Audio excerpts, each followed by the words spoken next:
మాకత్యంత సన్నిహితులైన kingdom gospel with Varma YouTube channel ప్రేక్షకులకు మన ప్రభువును రక్షకుడైన యేసుక్రీస్తు నామములో నా హృదయపూర్వక వందనాలు. ప్రభువునందు ప్రియులైన సహోదరి సహోదరులారా, యేసుక్రీస్తు జీవితాన్ని మనం అధ్యయనం చేస్తున్నాం. ఈ 5వ భాగంలో మెస్సియ రాక కోసం ఎదురుచూపులు అనే అంశాన్ని మనం తెలుసుకోబోతున్నాం. ప్రభువునందు ప్రియులైన సోదరి సోదరులారా, దేవుని ప్రవచనాలలో ఉన్న మెస్సియ కొరకు యూదులు కనిపెడుతున్నారు. మెస్సియా అనేది అభిషిక్తుడు అని అర్థమిచ్చు హెబ్రీ పదం. దీనికి గ్రీకులో సమానమైన పదం క్రీస్తు. ఈ విషయాలను మనం వాక్య భాగాల్లో చూడొచ్చు.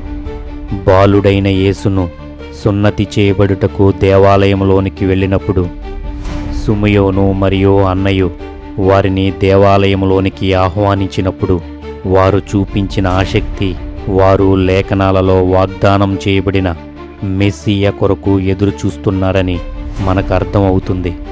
అదే సమయంలో యెరూషలేములో విమోచన కొరకు కనిపెట్టుచున్న వారందరితో పాటు ఆషేరు గోత్రికురాలు పనూయేలు కుమార్తె అయిన అన్నా అను ఒక ప్రవక్తిని కూడా ఉంది.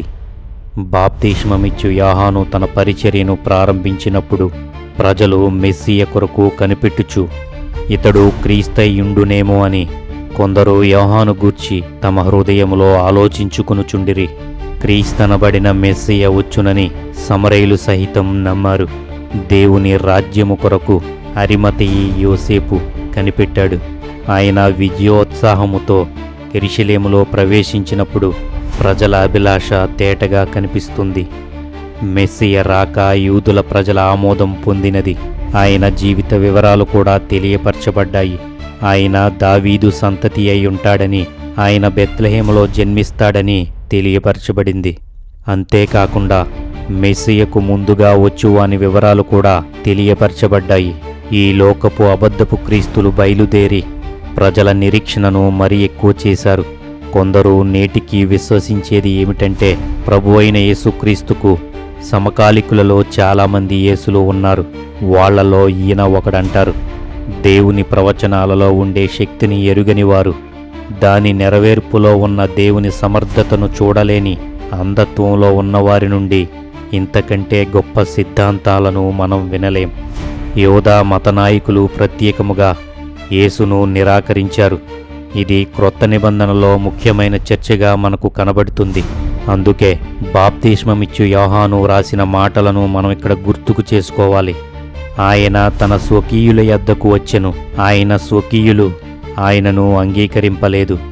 దీనిని సాకుగా చూపించి కొందరు ఆయన స్వకీయులే ఆయనను అంగీకరించలేదు, మీరెలా క్రీస్తును నమ్ముతున్నారు అని అంటారు. అయితే ఇక్కడ చిన్న వివరణ ఏమిటంటే, అందులైన వారు వెలుగును చూడలేరు గనుక వారి కళ్ళ ముందు వెలుగు ఉన్నా వారికి చీకటిగానే ఉంటుంది. అంత మాత్రమున వెలుగు లేదని చెప్పగలమా? మత సిద్ధాంతములతో మనోనేత్రములు మూయబడిన యూదుల మతనాయకులు మానవ జాతి విమోచన కొరకు దేవుడు పంపిన మెస్సియ ప్రభువైన క్రీస్తును చూడలేకపోయారు. అది వారి అంధత్వానికి నిదర్శనమని మనం తెలుసుకోవాలి. అందుకే దైవ వ్యతిరేకమైన వారి అధికారాన్ని దేవుడు తృణీకరించాడు. యూదుల మత నాయకులు అంగీకరించకపోతేనేమి, ప్రపంచ దేశాలలో దేవుని మెస్సియగా వచ్చిన ప్రభువైన క్రీస్తు యొక్క మరణ పునరుత్థానములను అంగీకరించి ప్రభు రాజ్యపు పరిపాలనలో వెలిగింపబడుతున్న క్రైస్తవులు కోట్ల సంఖ్యలో ఉన్నారు. ఈ సంఖ్య యూదుల జనాభా కంటే ఎక్కువ. ఈ ప్రపంచ మోక్షానికి మార్గం, సత్యము, జీవమునయున్న యేసుక్రీస్తును తెలుసుకొనకుండా మనుషుల మనోనేత్రాలకు గుడ్డితనము కలుగజేసి క్రీస్తు వెలుగును చూడకుండా చేయాలనేది సాతాను పన్నాగంలో భాగం ఇది అని మనం తెలుసుకోవాలి. మనుషులను సాతాను ఈ విధంగా ప్రేరేపిస్తుందని మనం అర్థం చేసుకోవాలి. ప్రభువునందు ప్రియులైన సోదరీ సోదరులారా, యూదుల మత పెద్దలకు యేసుక్రీస్తు ఎక్కడ అర్థం కాలేదో ఒక సందర్భాన్ని ఇప్పుడు మనం చూద్దాం. యాజకులను ఇతరులను నియమించుటలో అభిషేకము చేయబడేది, కానీ దేవుని అభిషిక్తుడనే పదం యూదుడు వినినప్పుడు అతడు రాజును గూర్చి ఆలోచిస్తాడు. దేవుని అభిషిక్తుడనగానే యూదులు దావీదు, సొలొమోను లాంటి రాజును గూర్చి ఆలోచిస్తారు.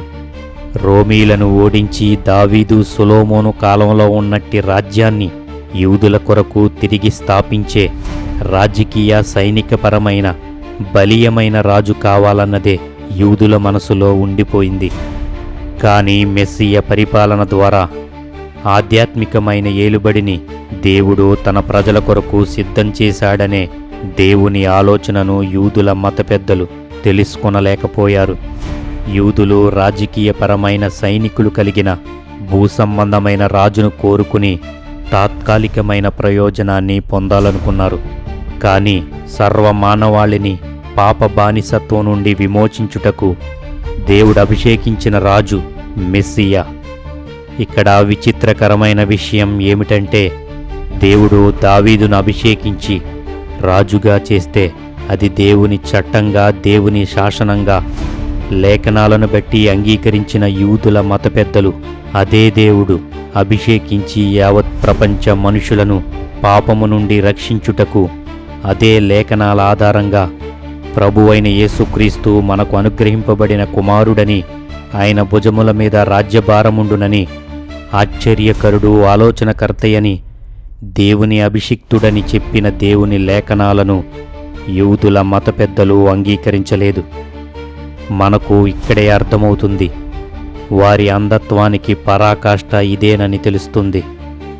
నా రాజ్యము ఈ లోక సంబంధమైనది కాదు అనే ప్రభువైన క్రీస్తు మాటల్లో ఉన్న భవిష్యత్తుని అర్థం చేసుకునుటలో విఫలమయ్యారు యూదులు. ముందుగా వారు తలంచిన భూసంబంధమైన రాజ్య సింహాసనానికి సరిపోని దీనుడయ్యున్నాడు ప్రభువైన యేసు.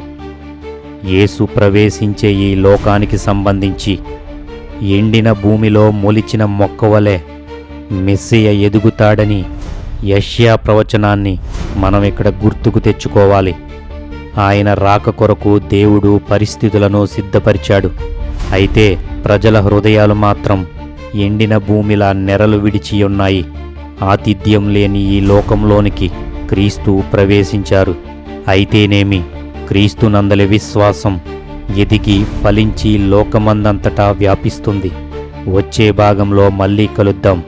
మన తండ్రి అయిన దేవుని నుండియు, మన ప్రభువును రక్షకుడైన యేసుక్రీస్తు నుండియు కృపయు, సమాధానమును సత్య సంబంధులైన సహోదరీ సహోదరులందరకు కలుగునుగాక. Amen. Please like, share, subscribe.